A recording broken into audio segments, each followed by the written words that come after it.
तो फाइनली सिवान से मनोज सिंह जीत गए हैं। सिवान कोऑपरेटिव बैंक के चुनाव में मनोज सिंह की इस जीत ने उन आलोचकों का मुंह बंद कर दिया है जो अब उन्हें थके हुआ जनप्रतिनिधि मान रहे थे। यह सच है कि मनोज सिंह ने अलग अलग पार्टियों से विधानसभा से लेकर एमएलसी तक के चुनाव में भाग्य आजमाया, लेकिन इससे भी बड़ा सच है कि उन्होंने कभी हार नहीं मानी।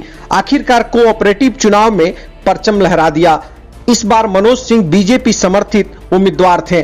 मनोज सिंह की यह जीत कई मायने में अहम है।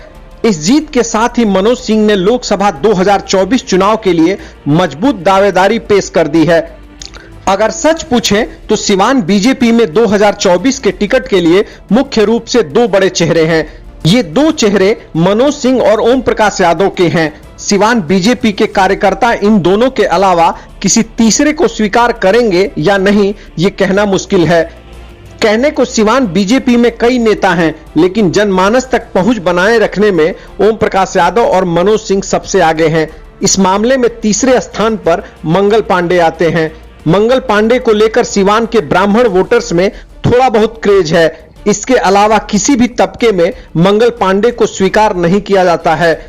मंगल पांडे अगर 2024 चुनाव में उतरते भी हैं तो बीजेपी के लिए यह सीट निकालना बेहद मुश्किल हो जाएगा। एक अन्य ब्राह्मण दावेदार राहुल तिवारी या संजय पांडे की बात करें तो वह बीजेपी में है जरूर, लेकिन उनमें इतनी कुवत नहीं कि लोकसभा चुनाव के लिए वह टिकट हासिल कर सके।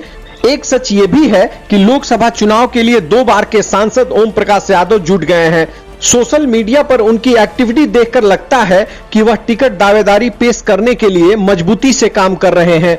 ओम प्रकाश यादव के पक्ष में कई फैक्टर हैं। मसलन वह 2 बार सांसद रह चुके हैं। सिवान में बीजेपी को लोकसभा सीट दिलाने का श्रेय उन्हें दिया जाता है।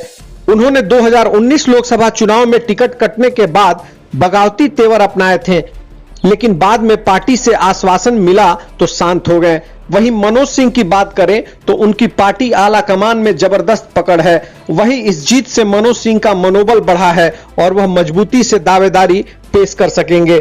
बता दें कि कोई भी पार्टी टिकट देती है तो वह कई सारे फैक्टर देखकर टिकट बंटवारे करती है। अब देखना यह दिलचस्प होगा कि महागठबंधन की ओर से राजद और जदयू में किसे सिवान सीट मिलता है। अगर जदयू को यह सीट मिलता है तो ज्यादातर चांस है कि अजय सिंह की पत्नी निवर्तमान सांसद कविता सिंह ही चुनाव में उतरेंगी। अगर यह सीट राजद के पास जाता है तो यह तय कर पाना मुश्किल है कि टिकट किसे मिलेगा। वहीं यह भी तय है कि पूर्व सांसद शहाबुद्दीन की पत्नी हिना साहब मैदान में रहेंगी।